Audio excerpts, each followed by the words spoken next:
So I thought maybe to start with, let's talk about what is pulmonary hypertension. It's like enigma, right? Everybody talk about pulmonary hypertension.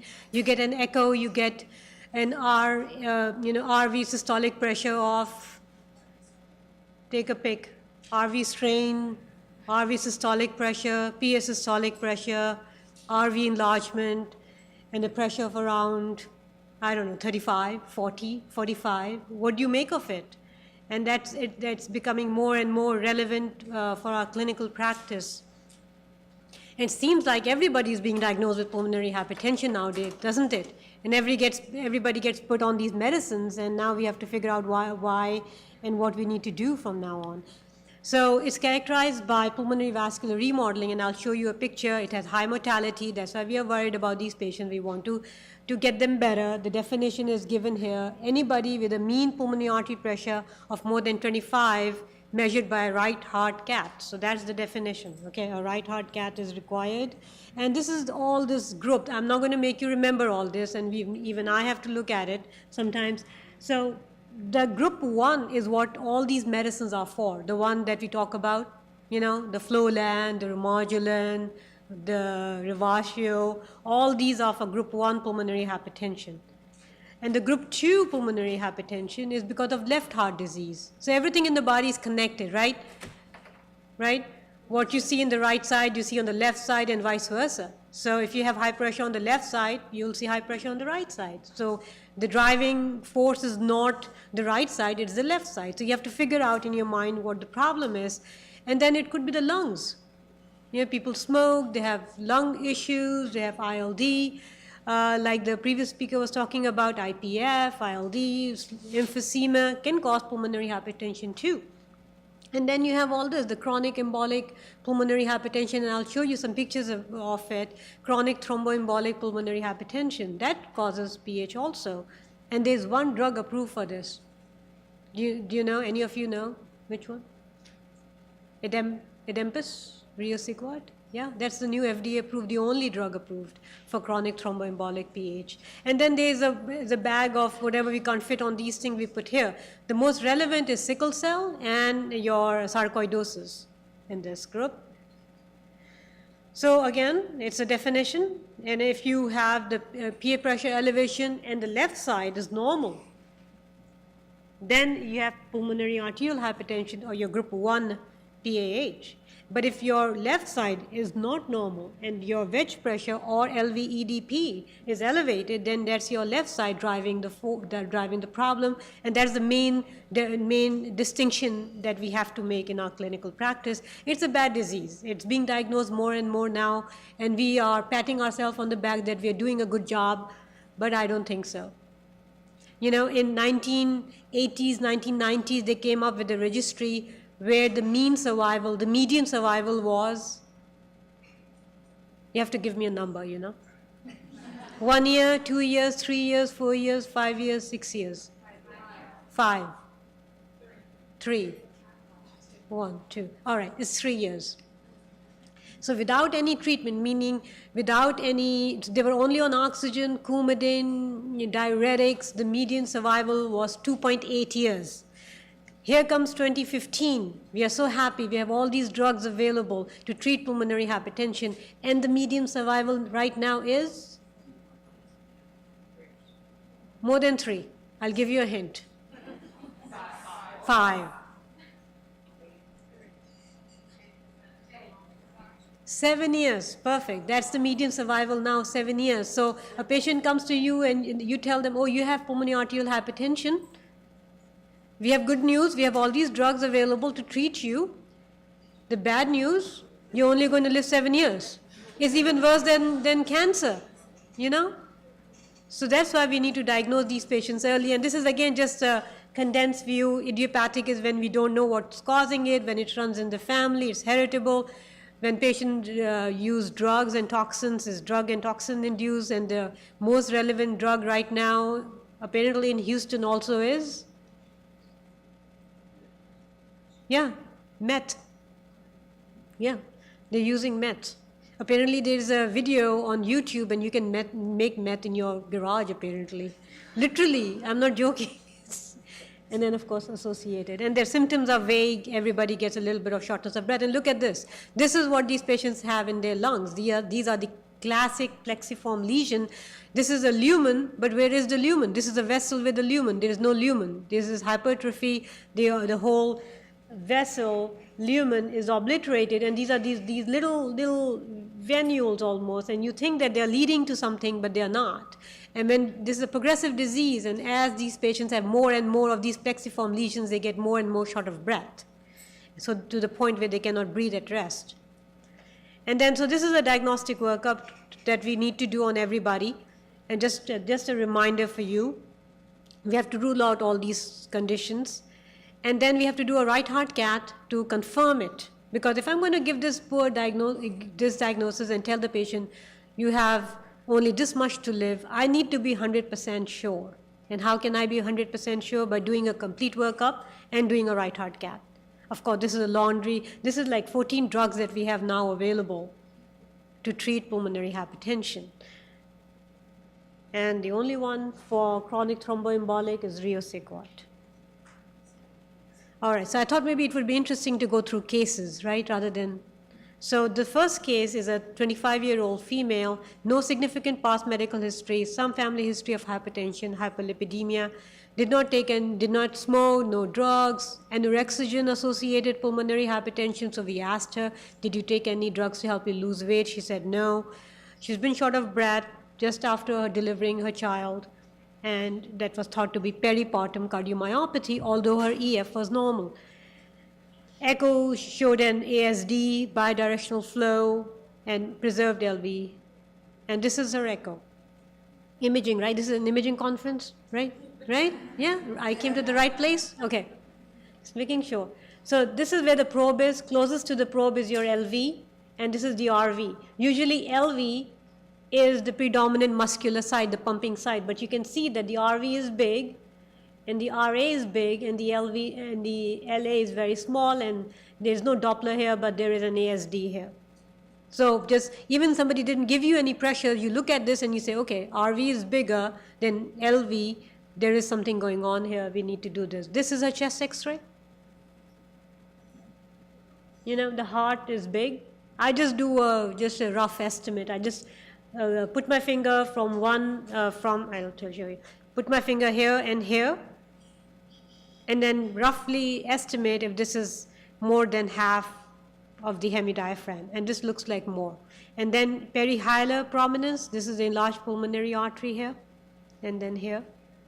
And on the lateral view, if you see the lateral view, there's usually a clearing here, but you see that the whole, the heart seems to be touching the substernal space, and this space normally is occupied by the lung, and this is obliterated. That means that the RV is enlarged. But, you know, the otherwise, you know, pretty good lungs, right? So what would you see on exam? Here on exam, nothing, lungs are normal, right? Patient goes to the ER, says, I'm short of breath, I can't breathe, I'm 35. Not that I am 35, but you know, a patient is 35. I was at one point in time. But and you know, I have this fleeting chest pain that comes and goes, and I get a little dizzy when I stand up, you know, and they listen to the lungs and do an EKG, which is usually normal, do a D-dimer, which is negative. What do they tell the patient? Hey, it's all here. You're too stressed, take a vacation, your kids are small, they're driving you crazy. Go sit on the beach, read a book. So then she comes back again with the same symptoms. What do they do? Do a Xanax or a CTA maybe, right? No, you don't have any PE, take a Xanax, or, you know, just relax, it's okay. So it takes about 2 years from their symptoms to the diagnosis. 2 years, even now. And the VQ scan, as I said, has to be done to rule out chronic thromboembolic pulmonary hypertension, because that's group 4, correct? And a different medicine approved for it. So her VQ scan, this is the perfusion scan. Can you make out the margin of the lungs? Right? And pretty smooth, right? No holes there. I'll show you one with a hole. So smooth margin. So it's pretty normal. Okay, so of course you're going to do a what? Right heart cath. Oh, you're experts. So the right heart cath was done, of course, and the right atrial pressure was normal, 3 to 4. Her pulmonary artery pressure, look at the pressure. Wow, isn't it? 85 over 38. But a good cardiac output. So her RV is still able to maintain the cardiac output. She did not respond to prostacyclin. She was not considered a candidate for ASD closure because of the bidirectional flow and, of course, because of the high pulmonary pressures. She did not desaturate, and a functional class was 2. And this is the tracing if anybody is interested. We can discuss them later. But her baseline walk was really bad, 270 meters. And she was on bosentan therapy. Now 1 month, we don't start the patient on a therapy and don't bring them back. We bring them back in 3 to 4 weeks. We want to know how that patient is doing. I need to advance therapy or not, especially if the pressures are so high, although her cardiac output was maintained, and that could be because of the ASD. So her walk increased from 270 to 306. So that's a little bit better, but not a whole lot. There's always a concern, so we add a second agent, tadalafil. She has some palpitations, some headaches because of the medicine. Now, after 13 months, her walk has increased to almost 400 meters now. She's not that short of breath. Her echo showed a PS systolic pressure, 94. And this is her echo. Now, can you guess? The RV is big, right? The LV is small. The interventricular septum is bowing towards the LV. That's what they do, the classic sign, that's bowing of the interventricular septum. Thickened RV, RA, you can see the ASD, and the LA looks almost like squished, right? So this is a summary of her functional class change. When she initially presented, she was functional class 3. She improved to functional class 2 over a period of couple of years. You can see she even became functional class 1, and then she started to again go back down to functional class 2. Now we are in 20 months into her therapy, and her walk is 386. She's very little short of breath, 0.5. That's really nothing. And her PA pressure is still the same.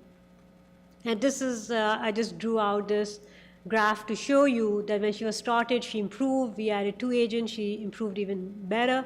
And then she kind of, going up and down a little bit, maintained over 84 weeks for a long period of time.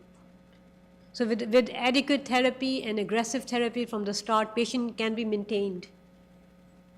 But her walk distance is only 400 meters. She's 35, now she's 36, 37. She's still not good. So then she was started, and her RV, you can look at the RV and say, oh my God, this is really big, right? So we need to put her on more therapy. She was put on intravenous prostacyclin therapy, and she did well for the next few years. And this is her CT scan. What can you see? Look at her pulmonary artery. This is the aorta, this is the pulmonary artery. Do you think it's big? So the rough estimate is that the aorta is bigger than the pulmonary artery. When it's the other way around, that's a problem. Just look at it. It's just, that's what we see. We just look at the CT scan ourselves. Lungs are pretty okay. You see the vessels, the branches, you see how big they are? Look at this, huge. The branch, the right pulmonary artery is huge.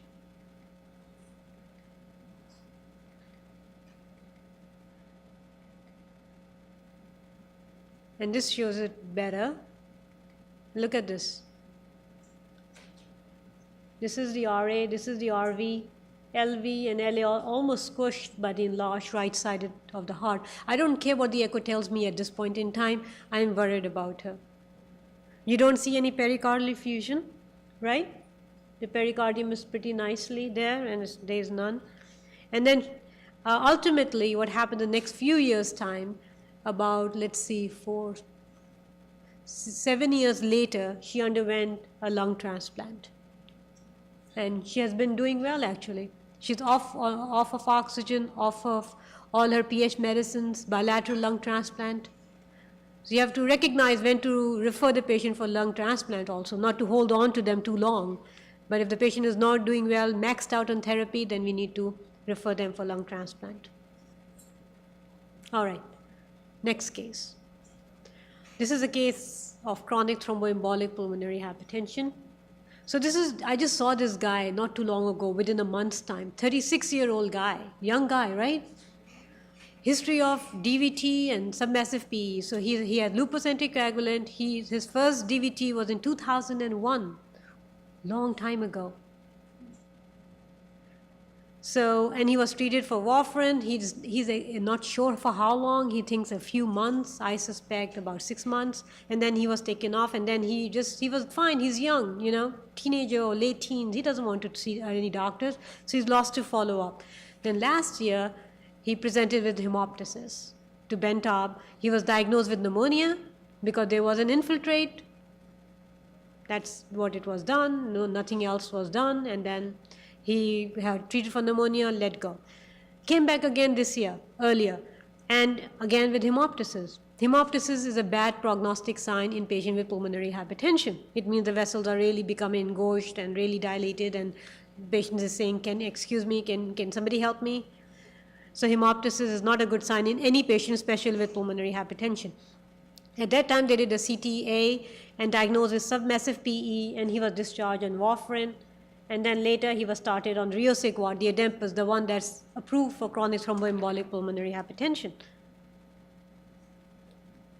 His echo, when he came to me, this is it. They don't give me pressures, but look at what they're telling me. The LV is fine. The RA is severely dilated, severely elevated systolic pressure. And this is his chest X-ray. The heart is big. Everybody agree? Yeah, right? I don't need a scale or a radiologist to tell me this, right? Right? It looks big, it is big, right? And look at the pulmonary artery. Can you see this? It's huge. And the other thing to look for, he doesn't have any pleural effusion, the angles are clear, it got cut off, and the other thing is he's a big guy. He's like 350 pounds. He can't breathe, he can't walk, he's 36. Okay, so he had a CTA done, and this is what I thought maybe I'll show you some images. Is the pulmonary artery enlarged? Looks kind of big, right? It's huge. Look at the aorta. Aorta looks like a little baby there, right? Sitting on the side. Look at this. What is this? Something dangling in there? A filling defect, right? Look at this.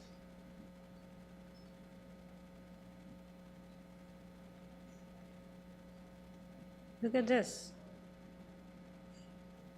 All these are filling deep. Look at this. And do you see a line in there?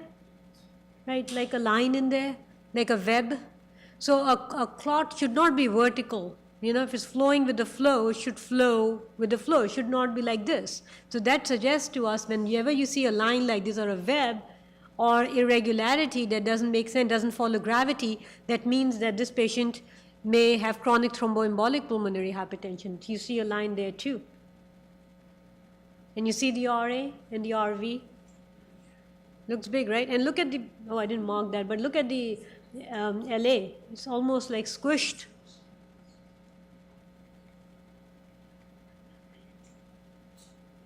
The LV is muscular, and this is the liver. And look at this, the contrast is going into his liver. Because, why do you think contrast is going into the liver? Because the upstream pressure in the pulmonary artery is so high that the contrast is going down instead of going up. And then we want to look at his lung images, lung films, and you see that there is some haziness there. I don't know if you can see it over here. Can you see this? I kind of pointed it out. You see the black part, and then this is this white part here, white part here. You see like patchy whiteness and this black here. What do you think this is? This actually is a normal lung perfusion, and the black part is because there is less blood flow through that region because of the clots. And look at the pulmonary artery. And all this haziness, this is the normal part, and this is the black. The black part is the part where the perfusion is not going. So it actually looks normal, but it's not. So it's very nice, it's very good to look at your own images, pull those up. I know it's cumbersome, but now you have EPIC, right? Everybody loves EPIC? Yeah, me too. But the good thing about EPIC is you click and you can pull up the chest x-ray. You can pull up you can't pull up echo though, but you can pull up your CT, imaging, anything you like, just by a click over there. At least for us, it's very, very helpful. All right, so what should we do next? Yeah? A VQ scan, somebody says. We want to look at if this is chronic thromboembolic. The CT suggests that it's chronic thromboembolic. We want to also do a VQ scan, because what would be the optimum thing for this guy? The optimum treatment, we can control his pressures to some extent by giving him medicine, but the optimum thing would be take out the clots, right? So doing a surgery is curative. So if a patient comes to me and say, okay, so I'm telling him that you have chronic thromboembolic pulmonary hypertension. So your pulmonary hypertension is caused by these clots which are embedded in your lungs. So and the patient says, okay, I want to be cured of this disease. So there are two ways. One, if the surgeon goes in and gets all the clots out, and I'll show you pictures of those clots. They don't have any clots anymore.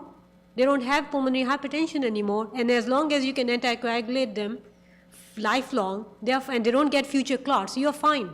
And the other thing is your lung transplantation will cure it. So over here, do you see a smooth margin? You see these holes here? You know, it's kind of like moth-eaten. Something has, chipped off the lining here. You see this? You don't see, you kind of see that the perfusion should be like this, but you don't see it. You see this a bit hole. You see this wedge shape? Everybody can see it? So it's not normal, right? Yeah, that's one thing we should all agree about, is not normal. And we need to, this could be because of some other conditions too, but if you look at your CT scan, the lungs are fine, then this you need to rule out and this is just a normal scan, just for your comparison, okay? Smooth, not smooth. PFTs were done for this guy because initially in Benta, when he presented, his FEV1 was very low. There was this question about his lung disease. So FEV1 here is not that bad. His isolated reduction in diffusion capacity is a board questions that says what is the cause? Is pulmonary vascular disease. So his DLCO is reduced. How much can he walk? 260 meters. He's 36. And he desats like a log. 86, it's tachycardic. I have to tell him, I have to give him this news, you have to use oxygen. He was not happy. So now you want to know exactly where the clots are. You got this non-invasive things, your surgeon wants to know, can I get to them? Right? Before he opens the patient up, do a circ arrest, right? Open the chest up, go in scooping out and find out, oh my God, they're too far, I can't get to them. You don't want to be in that kind of a predicament. And then you close the patient up and the patient said, what happened? Why can't you figure this out before? Our techniques have gone so much better that we can actually predetermine who would be a good candidate as much as possible. Good candidate before we take the patient to the OR. Actually, we're going to be doing this at Methodist. Did you know that? We are starting our endarterectomy program at Houston Methodist here. Dr. Spada used to do them. Anybody remember Dr. Spada? Yes? Yeah, before he left us to be the vice president. But anyways, so he used to do the endarterectomy. It's a simple operation, but the post-operative care is really what's important for these patients. So our surgeons got trained in San Diego because that's where they do the surgery, and they came to us. And then hopefully we'll be starting. Do you see something amiss here? This is where they put let me tell you, this is the right lung They go through the pulmonary artery and they inject dye, and you see all the pulmonary arteries. But then you see these holes. What happened here? This is you can see the ribs, right? So we know for sure there's a lung here, but what happened to the perfusion here? It's not there. Then there's some areas here too. And look at this area here. You can just compare. This is what it should have been and there is nothing there. This is what it should have been here and there is hardly any perfusion. You can say that there's areas, right, confidently there are areas of decreased perfusion. Right, there is cutoffs. There is decreased perfusion here, there is absence of perfusion here. Then there are these long vessels, you know it branches off, but you don't see those branches.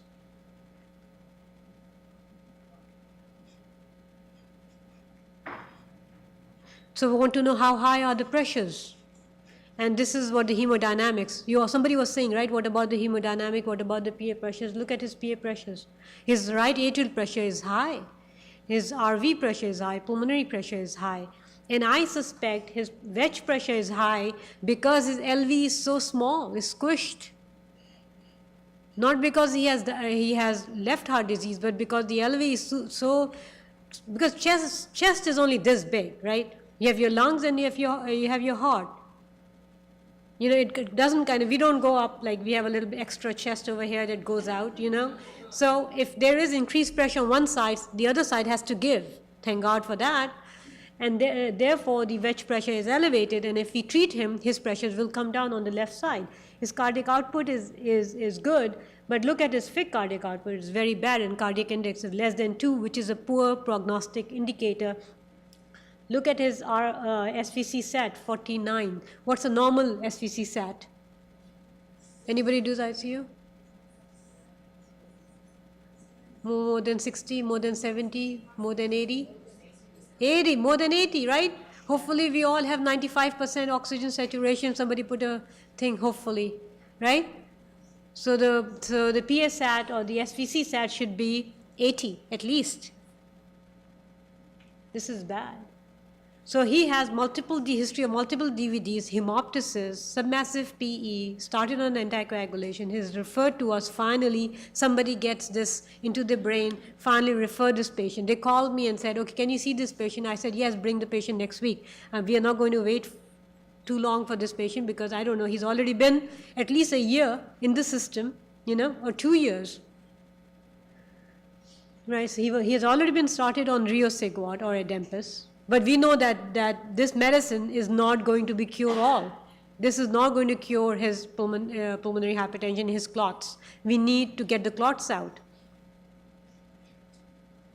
So he's undergoing endarterectomy evaluation, and hopefully the only limiting would be his weight. A lot of that is also water weight because he's in right heart failure, and we need to diurese him. All right. So as I mentioned, pulmonary endarterectomy is a curative surgery. So you all want to look at additional images? Or might as well. I'm not delaying, it's just this clicker is not very cooperative here. So there's another patient. Can you see something here? Mosaic perfusion, that's what they call it, in the presence of large pulmonary artery.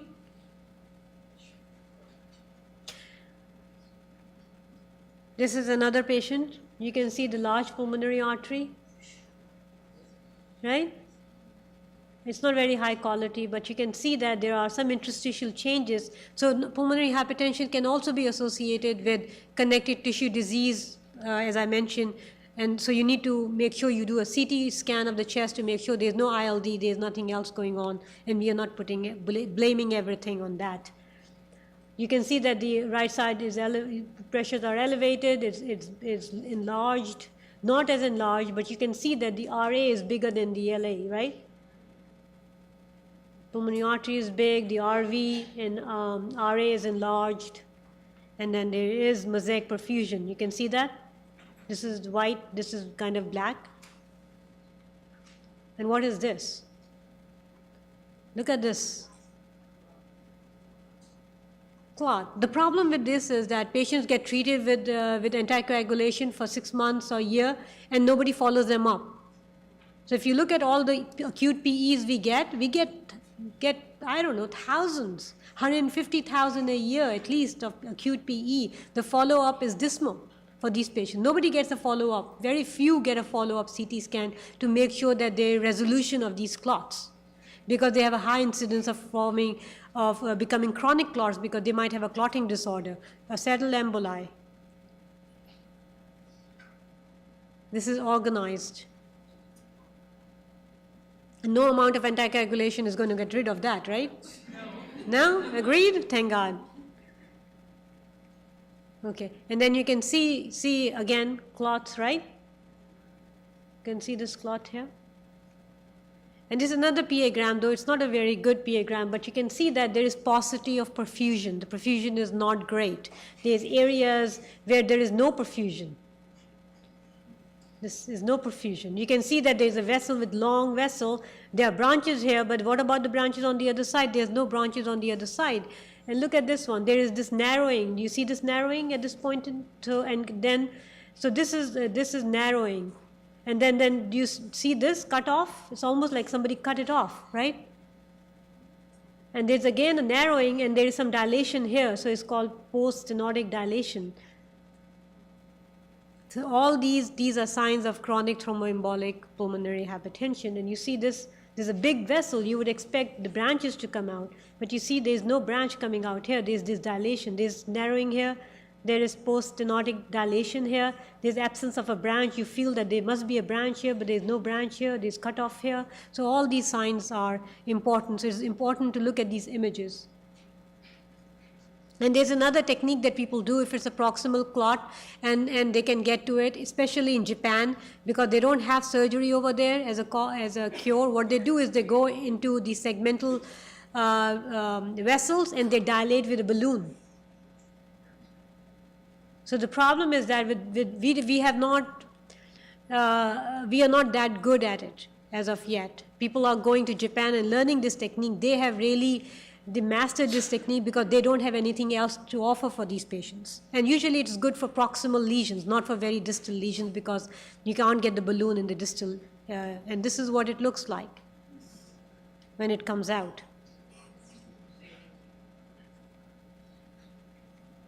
It's almost like, you know, you're following your airway, you're following your pulmonary artery and the branches, right? Doesn't it look like it? Scooping it out, the whole thing. What they do is that they create a plane between the endothelium and the media, and then they go in and they just kind of just detach it. You can't go too deep because then you're going to rupture it. If you do too shallow, then you're not going to be effective. So you have to create that right plane, and then you go in. The surgeon goes in. You know how long this surgery is? 8 to 10 hours. So because you can't do circ arrest for too long. So you have to do one side, then you have to let the brain have some perfusion, then you have to do the circ arrest, because believe me, if you have a person who's alive on no oxygen or no medicine but no brain, it doesn't work. It does not work. Family is not going to be happy. You have cured the disease, but what happened? You know, fried your brain. Look at this.